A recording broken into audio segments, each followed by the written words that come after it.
আত্মাকে যখন যে শরীরে রাখা হয় সেই শরীরের কার্যক্রম করে আত্মা। আত্মাকে যখন নারী শরীরে রাখা হয় তখন সে নারী, আত্মাকে যখন পুরুষ শরীরে রাখা হয় তখন সে পুরুষ, আত্মাকে যখন পশু শরীরে রাখা হয় তখন সে পশু। অর্থাৎ যে শরীরে রাখা হয় সেই শরীরের মতো সে কার্য করতে থাকে। আত্মা পুরুষও নয়, আত্মা নারীও নয়। যখন পুরুষ শরীরে রাখা হয় তখন পুরুষ অভিমান করে মাত্র আমি পুরুষ। নারী শরীরে রাখা হয় তখন সে অভিমান করে যে আমি নারী। আত্মা ব্রাহ্মণও নয়, আত্মা ক্ষত্রিয় নয়, আত্মা বৈশ্যও নয়। তাহলে এই শরীরটার উপর রাজমুকুট পরানো হয়, আত্মার উপর কখনো রাজমুকুট পরানো হয় না।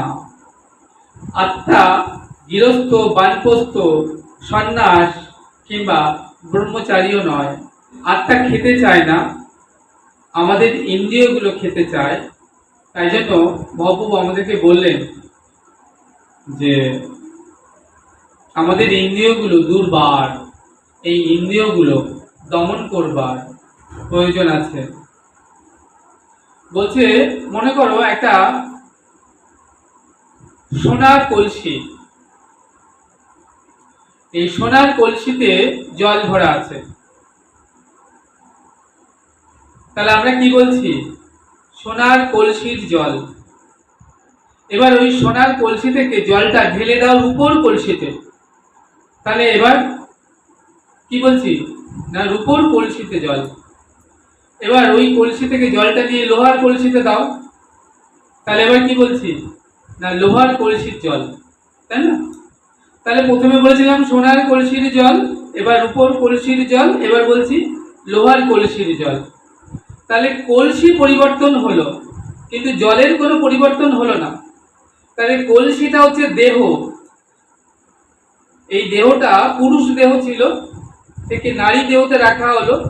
তাহলে পুরুষ দেহ বিমান হলো, যখন পুরুষ দেহতে আত্মা থাকে তাহলে নারী দেহতে রাখলে নারী দেহ বিমান হলো যে আমি নারী, পশু দেহতে রাখলে পশু দেহ বিমান হলো আমি পশু। কিন্তু আত্মার কোনো পরিবর্তন হলো না। যেমন এই কলসি থেকে সোনার কলসি থেকে রূপোর কলসিতে জল ঢাললে, রূপোর কলসি থেকে লোহার কলসিতে জল ঢাললে কলসি শুধু পরিবর্তন হলো কিন্তু জলের পরিবর্তন হলো না, তাই তো? জলটা কিন্তু একই, সেই জলই রইল। তেমনি আত্মার কোনো পরিবর্তন হলো না, আত্মা কিন্তু একই রইল। এখন এই কলসির কদর কতদিন? যতদিন তুমি কলসিতে করে জল আনছো, জল রাখছো, জলের স্থিতিশীলতা যতদিন আছে ততদিন কলসির কদর। কিন্তু কলসিটা যখন ফুটো হয়ে যায় বা নষ্ট হয়ে যায় তখন আর কলসির আদর থাকে না, অনাদর হয়ে যায়। তো যে দেহের কদর কতদিন না যতদিন আত্মা দেহেতে থাকে ততদিন। কিন্তু যখন দেহ ছেড়ে আত্মা চলে যায় তখন এই দেহটার আর কদর থাকে না, তখন দেহটার বিনাশ হয়, তাকে আমরা বলছি মৃত্যু। বুঝতে পারছো তোমরা? আর একটু সহজ করে বলি, এই যে আমাদের দেহটা, এই দেহটাকে বলে পঞ্চভৌতিক দেহ। ক্ষিতি, অপ, তেজ, মরুত, বম। দেহটার উপাদান কি? আকাশ, বাতাস, মৃত্তিকা, জল এবং অগ্নি। তাহলে এই যে পঞ্চভৌতিক দেহ, এই পঞ্চভৌতিক দেহ ক্ষিতি, অপ, তেজ, মরুত, বম, এটা দিয়ে দেহটা তৈরি, এটার উপাদান। তাহলে এটাকে বলা হয় স্থূল দেহ। এই স্থূল দেহের ভেতরে আরেকটি দেহ থাকে যাকে বলে সূক্ষ্ম দেহ। তাহলে স্থূল দেহের উপাদান পাঁচটি, ক্ষিতি, অপ, তেজ, মরুত, বম। এই স্থূল দেহের ভেতরে আরেকটি দেহ আছে, সেই দেহটাকে বলে সূক্ষ্ম দেহ, তার উপাদানও কিন্তু পাঁচটি। সেই পাঁচটি কি না মন, বুদ্ধি আর তিনটি গুণ, সত, রজ, তম। খুব ধ্যান দেবে মায়েরা, ধ্যান দিয়ে শুনবে। তাহলে সূক্ষ্ম দেহের পাঁচটি উপাদান, মন, বুদ্ধি আর রয়েছে সত, তম, রজ। আর তার ভেতরে রয়েছে আত্মা, কারণ দেহ সেখানে রয়েছে আত্মা। এই যে মন, সূক্ষ্ম দেহের ভেতরে যে মনের কাজ কি? চিন্তন করা। বুদ্ধির কাজ কি? বিচার করা। কোনটা ভালো কোনটা মন্দ বুদ্ধি বিচার করে, যে এই কাজটি করা ঠিক হবে কি হবে না, এটা কি ভালো কাজ কি এটা খারাপ কাজ। তাহলে এই যে বুদ্ধির কাজ হচ্ছে বিচার করা।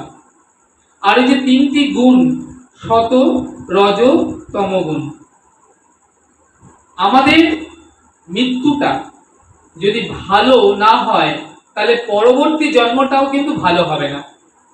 তাহলে মৃত্যুটাকে ভালো হতে হবে পরবর্তী ভালো জন্ম বা ভালো দেহ পেতে গেলে। কিন্তু আমাদের মৃত্যুটা ভালো হয় না বলে আমাদের পরবর্তী জন্মটাও ভালো হয় না। তাহলে এই যে আমাদের মৃত্যুটা ভালো কি করে হবে? বলছে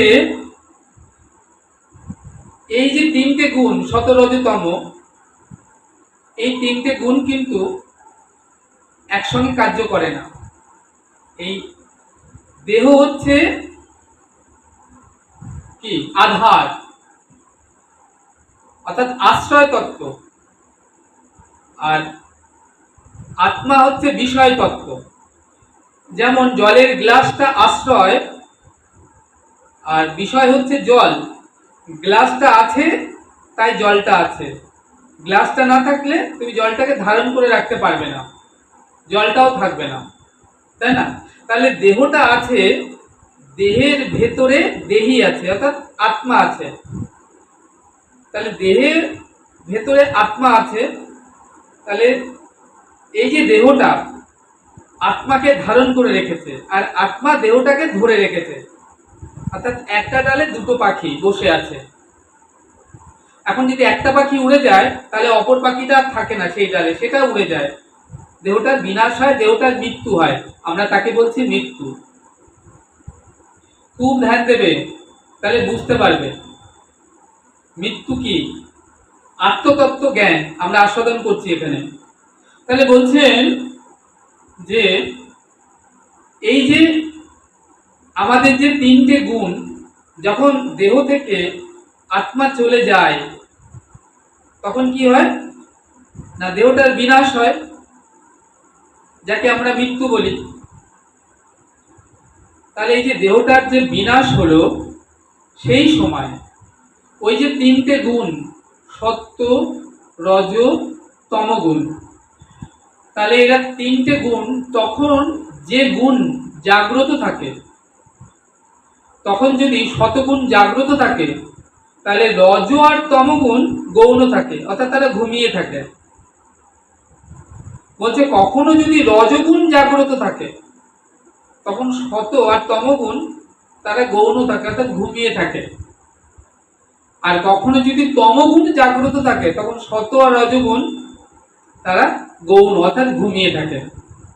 তা বলছে যখন দেহ থেকে আত্মা দেহ ছেড়ে চলে যায় তখন দেহের বিনাশ হয়, মৃত্যু হয়। সেই সময় আমাদের মন আর বুদ্ধি, সূক্ষ্ম দেহ মন বুদ্ধিকেও সাথে করে নিয়ে চলে যায়। সেই সময় মন কি করে? চিন্তন করে, আর বুদ্ধি বিচার করে। আর ঠিক সেই সময়টায় মৃত্যু, সেই সময়টা তাকে বলে মহাকল্পদ্রু যোগ।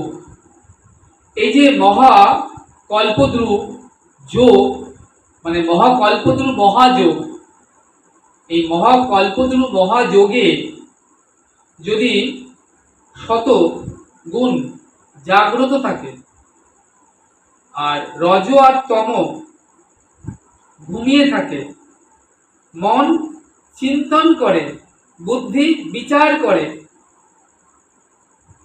আর সেই চিন্তন করতে করতে যদি দেহ ছেড়ে আত্মা চলে যায় অর্থাৎ মৃত্যু হয়, তখন শতগুণের সেই প্রভাবটা মন বুদ্ধিতে এসে পড়ে, তার ফলে পরবর্তী জন্মটা সুন্দর হয়। বুঝতে পারছো? আর যখন আত্মা দেহ ছেড়ে চলে যায়, আর সেই সময় যে মহাকল্পদ্রু মহাযোগ যোগের সেই সময়টায়, ওই দেহ ছেড়ে চলে যাবার সময়টায় যদি রজগুণ জাগ্রত থাকে, তখন শত আর তম ঘুমিয়ে থাকে। সেই সময় মন চিন্তন করে আর বুদ্ধি বিচার করে, আর সেই গুণের যে প্রভাব বা যে বাতাসটা চলবে, তখন কি হবে না, সেই প্রভাবটা গিয়ে আত্মাতে পড়বে, তার ছাপটা। আর সেই ছাপটা যা চিন্তা করবে, যা বিচার করবে, সে অনুযায়ী পরবর্তী জন্মটা হবে। আর সেই সময় যদি তম গুণের প্রভাব জাগ্রত হয়, আর সেই তম গুণের প্রভাবে যে মন যে চিন্তান করবে আর বুদ্ধি যা বিচার করবে, সেই প্রভাবটা আত্মাতে পড়বে, তাহলে পরবর্তী জন্মটা তব গুণের হবে। তম শব্দে পশু, তখন তুমি পশু জন্ম পাবে।